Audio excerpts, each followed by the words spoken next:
Yeah, let's see. I think she's being careful, so decides to go for the Grove. She's saying, can 9 with the Call to Glory be enough? So it does activate the Set ability. Set goes exhausted, spends a rune, sends the Merchant and the Vi just in case, discards and adds one from the deck. This should be over. I'm hoping Annie remembered to draw from the Grove Conquer too. And yeah, that is all but over. GG, Annie taking Sett down. Now the question is, was that a game 2? Annie winning 2-0? Or does Sett manage to take a game and we're heading into a game 3? Because I'm hoping it's the latter here. I'm hoping as well. You know, they are shuffling. I would say they seem to be resetting up their decks, which would lead me to believe game 3.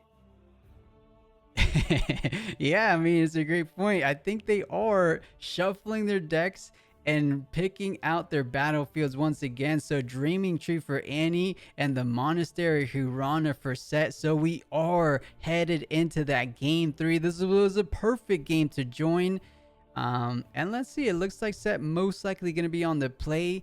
Might be able to slow Annie down just enough to hold firm and gain full control of these battlefields each and every turn. So this is going to be an exciting matchup. Something that's nice about that monastery is that it almost specifically benefits or almost has no benefit to the Annie. It's the spend a buff to draw one, which I don't know too many Annie decks that are able to buff themselves. Yeah, you're totally right. I mean, I don't think there is a single card in red. I mean, I'm sure there is. We just don't know off the top of our head. But you're exactly right. Sett's going to be the only one benefiting on the other side of the battlefield. Sett can also benefit from Dreaming Tree. Something like Call to Glory gets that +1 draw on Dreaming Tree. So Annie has a pretty neutral benefiting battlefield. So we'll see how this ends up playing out. Goes ahead to play a Pit Rookie. Doesn't feel the best to not have a legal target for Pit Rookie, but it is a 2-mic unit at the least. The Annie just channeling 3 and passing. Going to our first showdown. And Void Seeker. That's right. So no Conquer for Sett, but has 4 runes to work with. What does she decide to do? It looks like it's going to be a Kiana. Almost the best 4 rune cost unit you could play. So Kiana coming down does have Deflect. So against things like Void Seeker, against Raze that we're used to seeing from Kai'Sa, now we're seeing from Annie. It works wonders because they're having to recycle an additional cost. And in the case of Annie, you can't pay that Deflect cost with Kai'Sa's legend ability. So it's a full rune coming back, setting you back a half turn or so.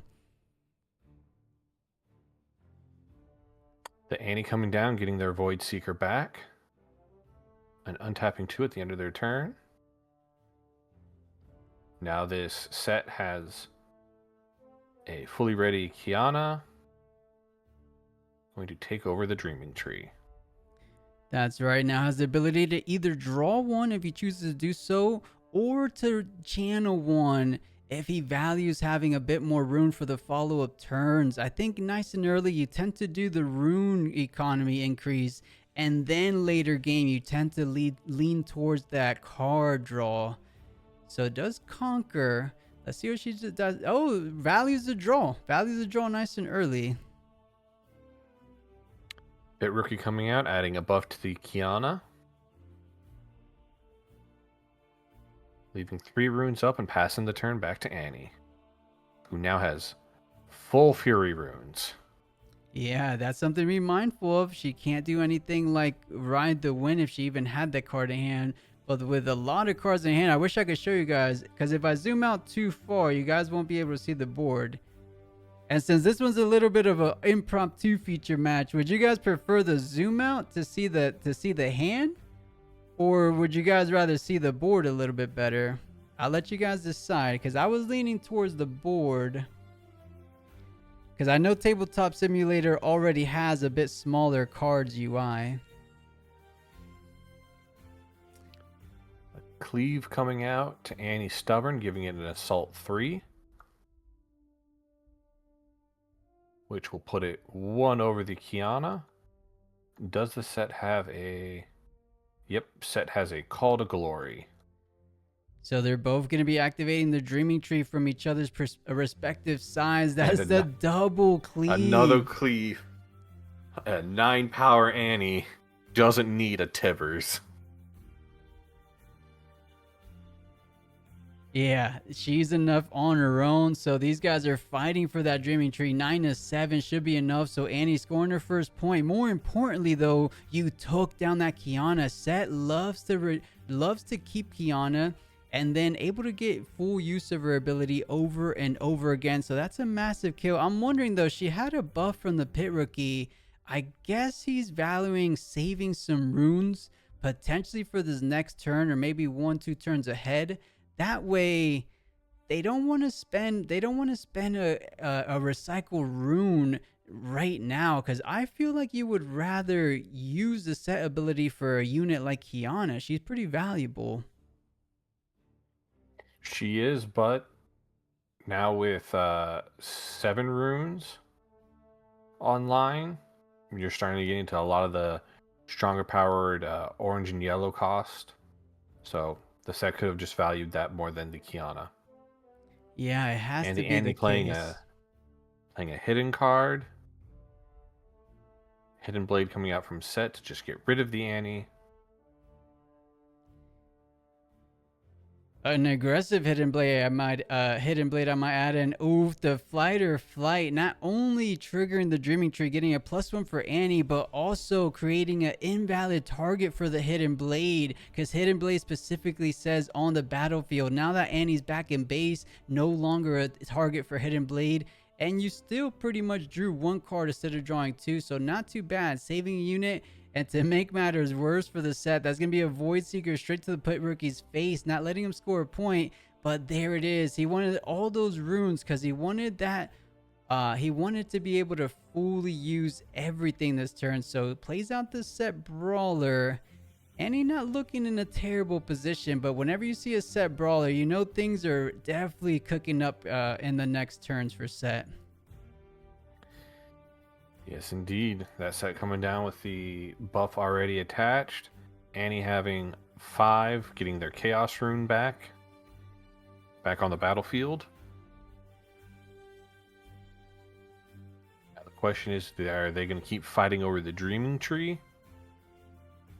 Because as stated before, the monastery has no upside for the Annie. Keeps it straightforward, goes for the Dreaming Tree with the Annie champion, has about 5 runes still left to work with. Does she want to try? Actually, no, it would be I was just going to say, does she want to try to back up that Annie, knowing that there's only 3 might, but against a Sett Brawler, you're just never winning that matchup. And this is interesting to see. What this says to me is I have a flash in hand. I'm so confident that these 2 units will be surviving because of my 2 runes I get back up from my Annie ability, activating the Dreaming Tree, draw 1, and keeping both units safe. So this is a little bit of a bait. He's saying, I don't want you to draw from Monastery Hirana, expanding that buff to draw 1.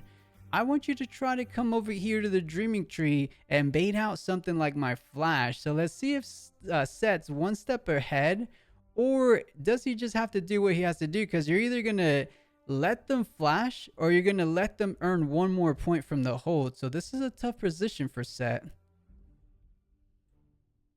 It is. Because now they have 7 runes available. That's a lot for this kind of deck.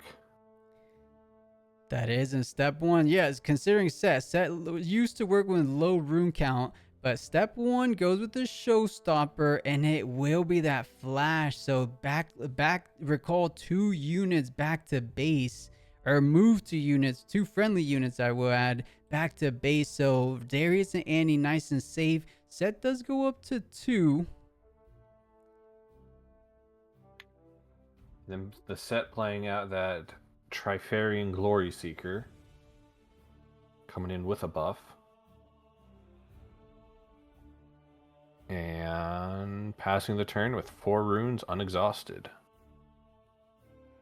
Yeah, there is 4 runes. What can those 4 runes be? Off the top of my head, I'm thinking something, the big bad primal strength. Have you seen that card yet? I have. It is really nice. I've already seen them play a Call to Glory, Mm-hmm. which could buff up one of their units. Oh,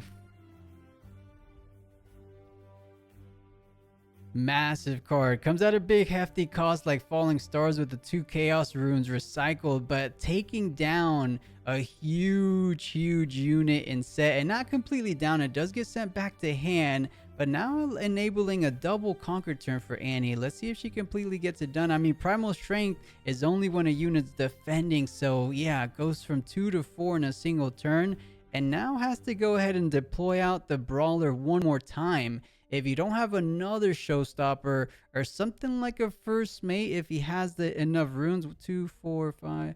No, he won't even, actually, no, he would have exactly enough runes for something like a brawler first mate. So this is tricky. Annie doing what Annie does, just keeping the gas pedal on, and Vayne just getting played out in the back line to keep that assault online for follow-up turns. And the Vayne coming out to their side. Is that just a... Oh, I thought they passed without playing anything. Yeah, that would be insane. That would get Annie up to 6 points. But no, Sett really thinking this turn. He's saying the advantage is starting to favor Annie. What can I do to try to get this tempo back in my control? I have a beautiful art set. I need to win this game 3. I don't want to go down into the hands of Annie. I have 5 cards in hand, 8 runes to work with. What is my potential line? What can I sequence my cards to try to at least take one of these battlefields down? At the minimum, the Glory Seeker does trade evenly with Annie, but I don't like the potential of something like a Ray lurking in Annie's hand. The Ray is lurking. Another potential... No, Void Seeker costs 3. No, 2 in recycle, so they could even have another Void Seeker in their hand.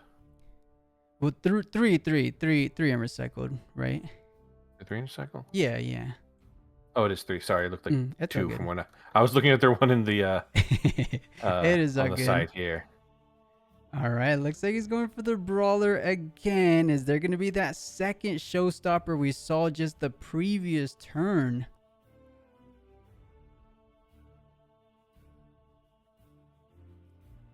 As we said before, there could be something like a first mate that would ready the Brawler. He is able to send it at least into the Darius if he chooses to do so.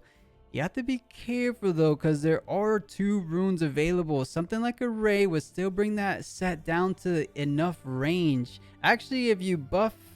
No, you would have to find a way to buff it, because then you have 8 to 5. 3 damage would effectively bring you down to 5 to 5. So I can see why Sett is taking his time. He doesn't really have the best line right now.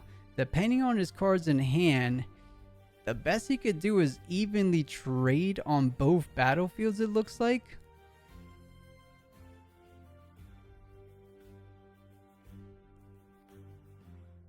Was that another showstopper? It was. So that does bring him up to 9. Yeah, because it does add the buff, so he is out of the range of the Ray. Was that what he was playing around? I think that was brilliantly done. He should be able to take care of Darius, and then he has enough to send in the... I like this sequencing. He's baiting out the Ray here, because if he waits... If he doesn't bait it out here... Oh, Flash. Okay. Annie, pretty much the only legend that uses Flash these days, and using it to the best of its abilities. Really well done so far. Yep, gonna retreat those 2 back. Gonna let him Sett go up to... Is that gonna be 3 or 4 victory points? Did you get a victory point from the first one? Yeah, he missed it, so he's going all the way up to 4 already. So evenly tying things up. Uses the buff. And spending... spending the buff on the monastery side to get a card draw. Right, that's what I did. Yeah. Yeah, making sure. Of course, of course. I know a lot of us here are still learning the cards, but does decide to pass it back, and you love to have a Darius and a Vayne readied in that base. These guys get so much value. So Darius able to get up to 7 might if you play 2 cards. Vayne able to get up to 5 might herself. And of course, you could pay 1 to return it back to hand to utilize it the following turn. So Annie just has to plan it carefully. Step 1 is look through more information. See everything you have available to you before you commit to a decision. And he looked at the top 3, but that's a weird... I've never seen anyone doing it like this. He's putting it in the recycle bin first. Yeah, I was confused by that, but it works. It does work, and he draws the card he was hopefully looking for. The thing is, she just has 4 runes, so to activate Darius' ability, actually you just need 1 more card, of course, because you just played the stack deck. So what can that 4 final rune could be? I mean, it could honestly be anything. We saw 2 cleaves already played out. 1 more cleave makes it that much easier to get over Brawler. At this point, I think Annie is for sure going to be able to conquer both of these battlefields. It's a matter of how... with which units she'll send to each respective battlefield. Right. Because one more, they could try and conquer the monastery first to bait out something, but nothing got baited out. Like you said, they need 1 more card to activate Darius to make it a 7. I mean, the card you're playing around against the Sett matchup is that great call to glory. So +3 damage. So you remove a buff, you go down to 4, you add up to 3 more. So 7 to 7. He would have to send in the Vayne, or you send in Darius first. See if there is indeed, but no, going to be activating the Sett ability, keeping the Brawler for the following turn. But that's Annie going up to 6 total points. You love that even range. That means if you have your 3rd and final flash, you could try to conquer both battlefields and win this game number 3 the very next turn. We'll see if that's something she has up her sleeve. Yes, we will. And seeing what Sett's going to answer back with. And he still has 2 untapped runes. Go up to 4 if they don't play anything.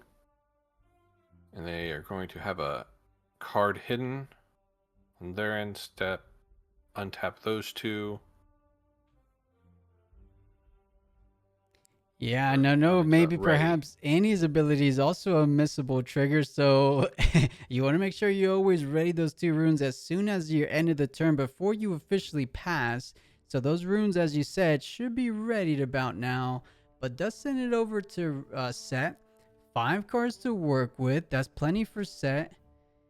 Brawler, we know what Brawler can do. He can at the very minimum conquer something like Monastery, gain a buff, spend the buff if he wants to on that same conquer. But I think he'll rather hold the buff to try to save it with something like we saw before, that Sett ability. But let's see, this is going to be an interesting turn, almost like a game deciding turn. Can you take down both of these battlefields from Annie? Or is she just going to be walking away? Because I have a funny feeling that hidden card might be something like Flight or Flight. You're right, and all Sett needs to do is take him off of 1, but that still puts him in a bit of a point disparity. Right now, the showdown happening. Just going to let the Annie go. The Sett doesn't have a buff to spend. No, when he conquers, he gets the buff, right? Yes. And decides to spend it on the same conquer. So he got the buff from conquering and then triggering the battlefield's ability. So interesting, or not interesting, optimal way of sequencing that there. Now has 6 cards in hand, has 7 runes readied. But like you said, the Annie does have a hidden card over on the other side.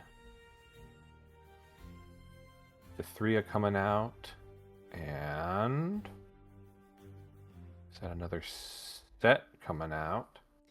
That is going to be another Sett, but this is tough Because you're going to pass the turn. Annie goes up to 7. And Darius can do what Darius does. You retreat it back to base. You play 2 cards. And it ready. So you're able to send in a 7 might Darius. A 5 might Vayne. And a Pouty Poro with 2 might. What is that? That's a total of 13 plus 2. So 15 total might.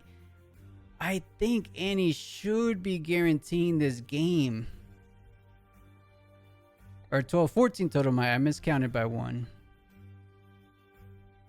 Right. And I believe the set is deciding if they want to have the second set at base or if they want to have it reinforcing the monastery. To be fair, I don't think there's going to be another turn. You have to try to play towards your out. You have to play it at the on the monastery, because if Annie takes over that over the monastery, it's over. I know he could think Call to Glory is enough. There's one buff. Actually, where's the buff? There's no buffs. Syndria should have a buff for the Sett Brawler being played.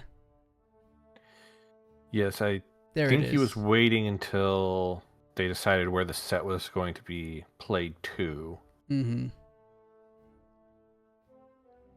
There we go. It looks like he is going to have that set played. I think that's your best bet, because now you're defending with a total. You can't spend this as a reaction, so you have to be mindful of that, right? So you have 5, 4, 9 plus the 2, so 8, 10 plus the Call to Glory 13. So that's going to be a Flight or Flight getting spent for nothing really. Actually, to keep it readied. Actually, just to spend for the Darius ability. That's pretty smart. That way you don't have to use something in terms with your runes or with your hand size. So it does go up to 7. Is it barely enough? Because it's going to be 13 to 13. Or no, we said 14. I think it's just enough. Right. They're going to go full head on here. Yeah, sending it in, and that should be GG. As we said, is 13 to 14 total might. Not even considering what Annie still has left in hand. She could have had something like a Void Seeker for at least one of those units. So well done, Annie, being on the draw, still managing to take down Sett. I've said it before, I think Annie is a real competitor when it comes to top tier legends. Has a decent matchup against everything. The Kai'Sa matchup, a little tough. It ends up being who's the more skilled pilot, but either way, well done. And a nice little secondary impromptu match.